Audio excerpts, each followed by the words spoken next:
Ay, friend, kakaiba yata ang kinakain mo ah. Masabi ka na, friend, pati dila ng baka. Gusto mo rin kainin? Hindi lang ka na ng chismos ang kinain mo. Hindi iba-iba at madaling kainin. Oh my gosh, ate, mami! Ako, friend, wala ang mami mo. Nangangain doon ang dila ng pawikan.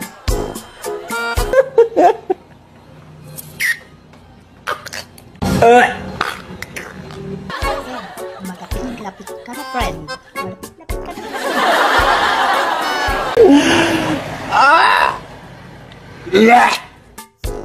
Gatin mo na, friend. Huwag mo na nguyain. Para dire-diretso na.